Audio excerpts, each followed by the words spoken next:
sorry, a little bit off topic, back to the essay thing. What was that third sentence saying? What were the shortcomings of what? Oh yeah, what were the shortcomings of the Amerinds? The Amerinds is abbreviated for American Indians as opposed to Indian Indians. So we have two types of Indians, the American Indians. So the Amerinds is the name for the American Indians. And then what were the shortcomings of the Africans? Yeah, the Amerinds were American Indians and the Africans.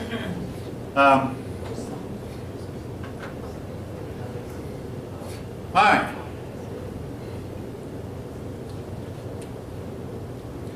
Essentially now what happened was, during the reign of the Umayyads, two factions arose within Islam, and here's what I want you to remember. Now, again, I tell myself I'm going to learn it, and I've tried 3 times in the last 3 years learning. What's the difference between the Shiite and Sunni? I can't tell you for sure, but the one thing I want you to know about them is, one of these groups wanted the descendants of Islam, the descendants of Muhammad, to be the ruler. The other one said, no, whoever can grab the rule should grab the rule. That's the deal. They fought over the succession. Now, due to the fact they've been separated for some 1,200 years, there have been numerous other differences appear up. But Shiite and Sunni initially fought over the succession, which Muhammad never did make clear. In other words, Muhammad never told us who takes my place when I'm gone. I never set forth any kind of rules. So in Islamic societies, when the Caliph, he's sometimes called Caliph, when he dies, oftentimes there's a power struggle for whoever takes charge. Another office that I want you to learn is Grand Vizier.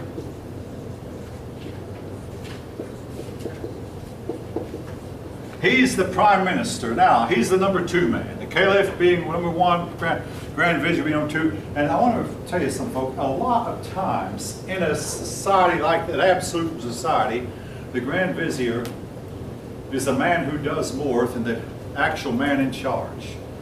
A lot of times the Grand Vizier, he does all the leg work, the hard work, and this is true in a lot of factories and a lot of churches.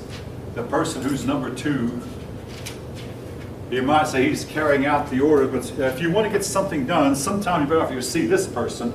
He can do more for you than this one will. And there's a reason for that, folk. It's fundamental human nature. If something goes wrong, all the man at the top has to do is blame it on this man. And then he can say, oh, you know, that was a mistake he made. I'll correct it. I'll change it. Therefore, a wise ruler will let this man do most of the work, because you never know when something's going to backfire. Then he can just take over, smile, okay, now that was his mistake, not mine. I was a little bit busy at the time. I didn't look over, but here whereas a man who's made his own mistake has a harder time doing that. Now, do you understand what I'm trying to say? It's just, and again, this is the way that a lot of churches are run, a lot of governments have been run down through the ages, a lot of clubs or what. The number 2 man makes most decisions, does the work. The man at the top either gets the credit, this man takes the blame. The fall guy. Yeah, you use the word Grand Vizier, your book pronounced as a Vizier. The Vizier, that's on page 191. All right. Now, during the time, particularly the time of the Abbasids, the last group, there was a whole lot of instability that occurred among the Islamic people. Now, folk, what I'm about to tell you is something that every Islamic person really knows if they'll admit it. Islam had the means of conquering the whole world. They could have spread all over the globe, but they had one serious weakness. They started fighting among themselves. Now, folk, if there's ever another war, and I have a book at home that I bought about 3 years ago. No, 3 years ago. And this book says that it's almost inevitable that there's going to be a war between Islam and the rest of the world. And he wrote it 4 and 5 years ago, and I bought it 3 years ago. And if there is, and if Islam loses, it won't be because of our political correctness or our willingness to fight. If they lose again, it will be because they'll start fighting among themselves, which is their nature to do that. I mean, if that's harsh on them, I mean, I'm sorry, but this is what history has proven time and time and time again. They'll start fighting among themselves.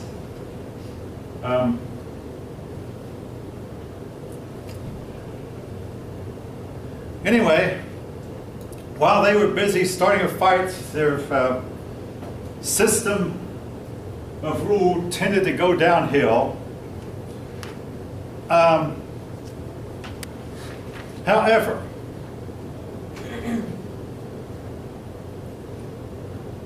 they did conquer all of North Africa, all the way from Egypt to Morocco, the area of the North Mediterranean. They went across the Strait of Gibraltar here, and they conquered what is today Spain and Portugal. And they were to hold on to Spain for some 700 years. In 1492, they were finally driven out of Spain. Now, 1492, that date should ring a bell. The king and queen who drove them out were Ferdinand and Isabella. Have all of you heard those names from some other story in American history? Ferdinand, Isabella, 1492. What am I thinking about? Columbus. Now, see, but Ferdinand and Isabella could not help Columbus until first he had driven the Muslims out of Spain. But the fight lasted some actually more like 800 years.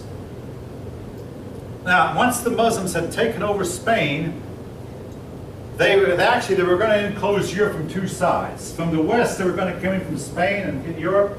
And then from the east, they were going to take the Byzantine Empire and get Europe. Well, in the west, they were stopped by a famous battle called the Battle of Tours.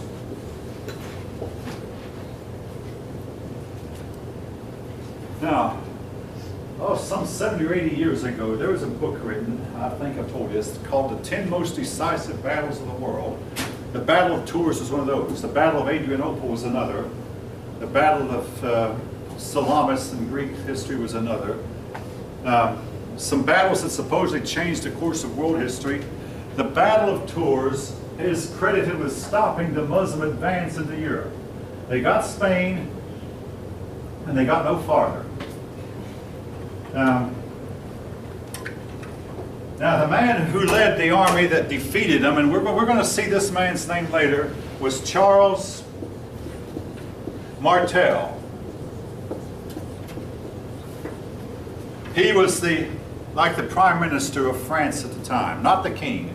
His descendants became king. Actually, his son became king, but he was not a king. He was merely what they called the mayor of the palace, or the big man of the king's palace, the equivalent of the prime minister. Mayor means big man in French and Spanish, Latin languages. Anyway, Charles Martel led an army that stopped the advance of the Muslims. Now, the Muslims continued to try, but nevertheless, Europe learned, hey, these people are not invincible. They can be stopped, and they can be defeated. And again, we have a group rising up right now in this part of the world, and rising pretty fast, that seems to be unstoppable. And one of the reasons the Muslims were stopped here was their movement had simply spent itself out, owing to the fact that it had gotten too big to be stable, and they were spending a lot of time fighting themselves. If they had been able to stay together and send a huge army into here, no nation in Europe could have stood up to them. Now, in the eastern side, they made a move on the Byzantine Empire, but they were stopped by a weapon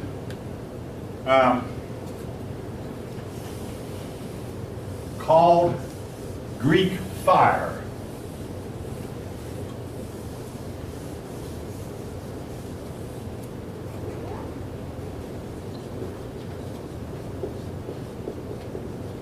Have any of you ever heard of this before? Okay, Greek fire. We don't really, now the last account how we don't know how it was put together. The authors make it sound like they know how to put it together. They said it was based on petroleum sulfur and some other chemical.